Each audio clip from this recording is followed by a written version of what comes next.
everyone. I just recently got a copy of what I'm going to go ahead and call the Smith-Waite Centennial gold deck, I guess. And I thought it'd be kind of neat to give you my first impressions of this deck. I've taken it out of the box like once. And then maybe also to compare it a little bit to your standard Smith-Waite Centennial. And maybe also the last time that US Games did anything with like a gold edging, and that would be your Rider Deluxe.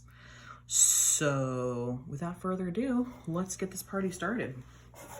Let's move those out of the way and bring back the other half of this box. I did go ahead and take the lid off this box off camera because it's really hard for me to open this box. Like really hard for me to open this box. It's a pretty box. It's covered in this synthetic, obviously, fabric, but it's a very soft, it's like a brushed polyester, I guess. Really nice screen printing, actually. It's a little raised, you can feel it. They've attached this really nice matte card to the front. But it's hard to open because this edge of the fabric catches on the fabric on this other side. So it's got a higher frictional coefficient, to use some proper terminology, and honestly it's just hard to get off. So I didn't want to look like an idiot, so I did that off camera. When you do open the box, you get two things, which I thought was nice: a book and the deck. And you do have to kind of like tip the book out if you're going to be super neat about it, because it is like perfectly in here. In fact, it does act as a lid to the deck. As a book, it's fine. Its best feature I have found so far has been its quality of printing, which as a bibliophile rather pains me to say, to be honest. But it is a nice little slim book. It's got this, gilt edging on the pages, and I am loving this emerald green with the gold scheme. And when I hold this book, I am overwhelmed with waves of nostalgia. I think when I was a young child, I must have had some sort of really pretty copy of The Wizard of Oz, probably in this emerald green with gold, because it's just giving me like very sweet nostalgic vibes of my personal childhood. Your individual mileage will vary. Book-wise, as far as information on the cards, it's fine. It could be worse, it could be better, but this does the job succinctly. I would love decks to come with books as thorough as Benabel Wen's Holistic Tarot, because that's me.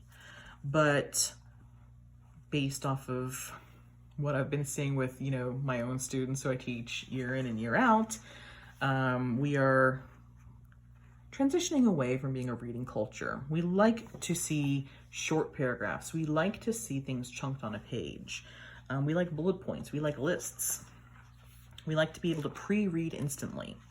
And I think that this book really does that well. All of the card titles are very big on the page. You can instantly read them. The first thing you see is keywords, and there's not like 5 lines of keywords. There's like a line or maybe 2. And you can almost instantly read those and be able to get some meanings of the cards very quickly.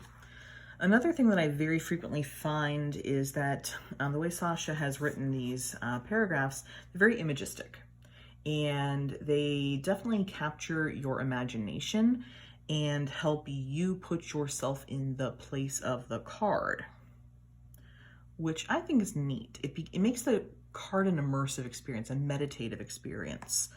Something that is very frequently done is that Sasha almost asks questions of you as part of her descriptions. And when you are asked to supply an answer, you are internalizing these meanings. You are making this card yours. You're remembering it more than if you just simply read some meanings in the book. So Could it have been better? Yes. Could it have been worse? Heck yes. Is this actually useful? Honestly, yeah, it is. If this was all anyone ever gave you, you could become a very successful tarot reader, I feel, which, given the brevity of this book, is actually some pretty damn high praise. Moving on, the thing that we have all come here to see are the cards.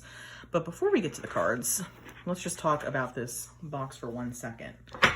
As we can see, it's just a tray, and this lifts out actually really easily.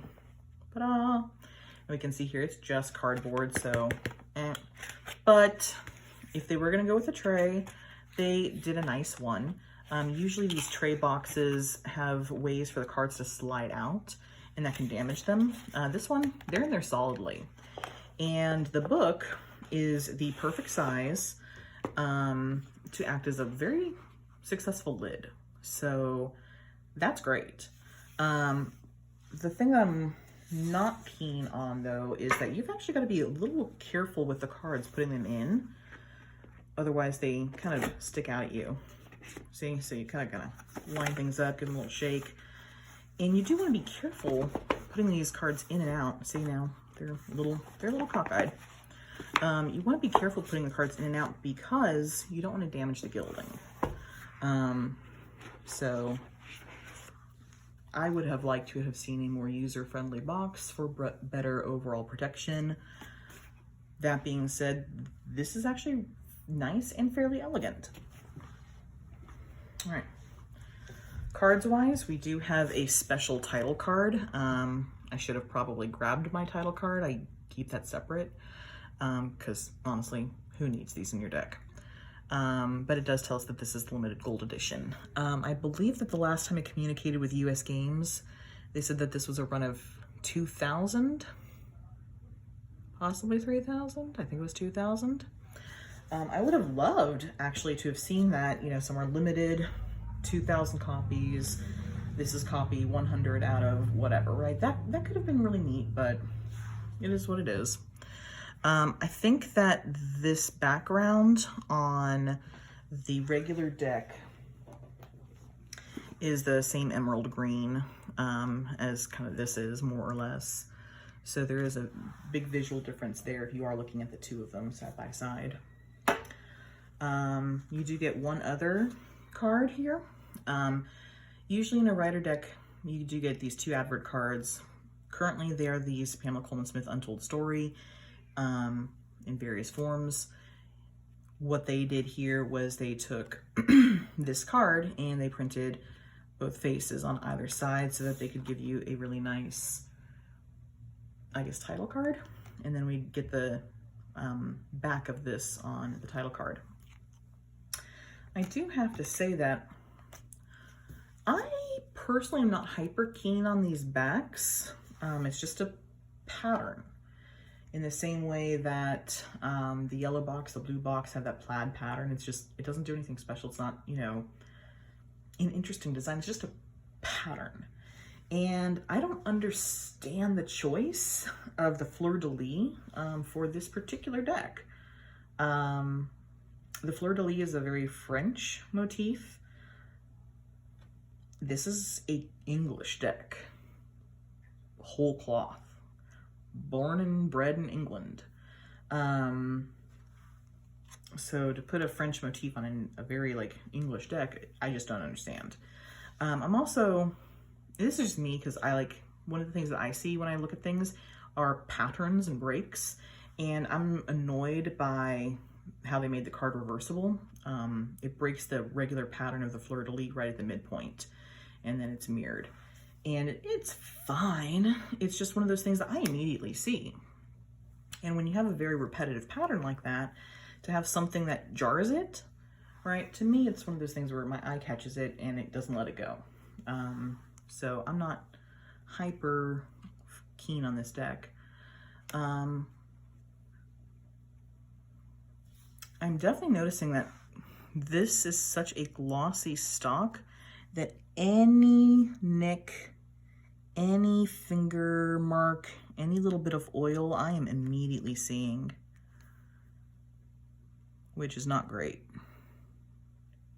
I rather wish that it did not do that because it just starts to look sloppy after a bit.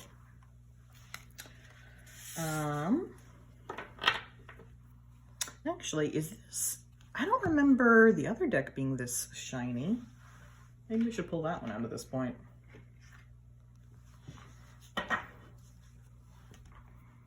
Oh yeah, the regular Centennial is nowhere near the shiny, like at all.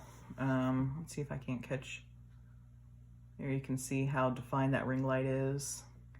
There it becomes way more diffuse. Yeah, it's super shiny, this new one. On the bright side, a very shiny lamination makes blacks look blacker. It makes images look a little bit more sharp. Are the gains that great? No. I think the positives are definitely outweighed by the negatives on this choice. I am also noticing that the copyright has been changed a bit. Hopefully there you can see the new edition has a copyright 2009, 2020 US games, and the older one has copyright 2013. 2013? This deck came out in 2009. Why is it saying 2013? Oh, look at this. Okay.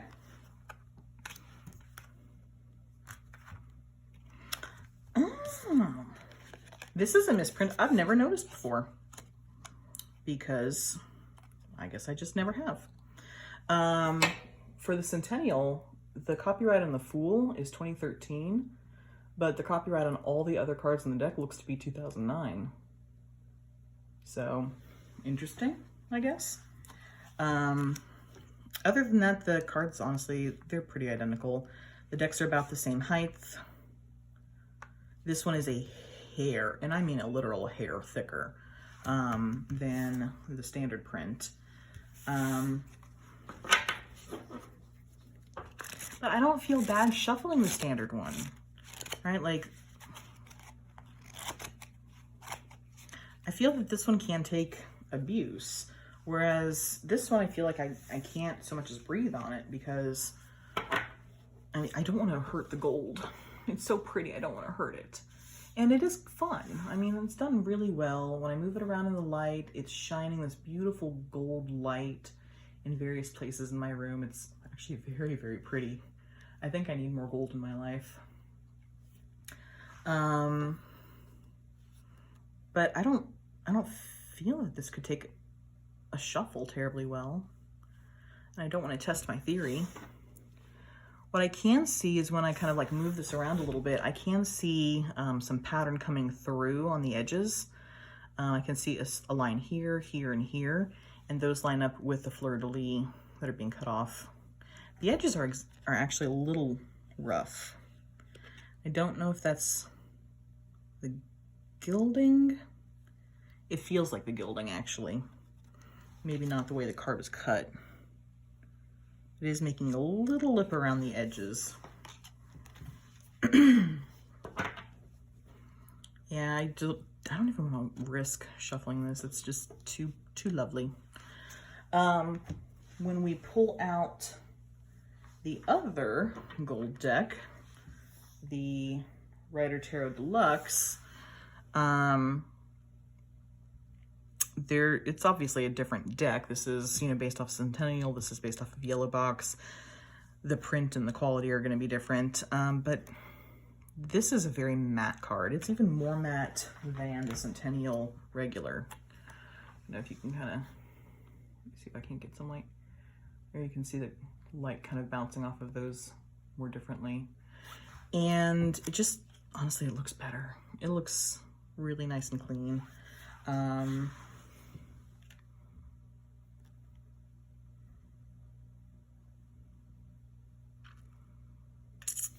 Gilding.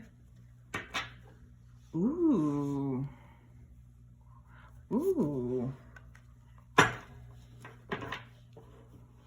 There is a color difference actually with the gold. The newer deck, the Centennial deck, is a much more yellow gold, a more brassy gold. This one is a bit more on the champagne side of things. Wow. Okay, this is smooth on the Centennial. It is very smooth gilding. It really truly is. But I can feel texture. When I run my finger over this one, it just feels like metal. Like a solid sheet of metal. It's exceptionally smooth. Wow. I am not mad at either of these gold decks. This is gorgeous. It really is, even though I'm not, you know, won by the backs and whatnot. But I'm actually super glad I also have this vintage one. Weirdly, this makes me appreciate the vintage more in some ways, which sounds really snobbish. And I appreciate that. That sounds pretty snobby. But it's neat to see like just how really nice that production was back in the 90s. So I guess that's what I got for you guys. Hope this was interesting, and honestly, I do like this deck. I'm glad I have it in my collection. It's always pretty to have bling, and happy Christmas to myself, I guess. Thanks. Bye.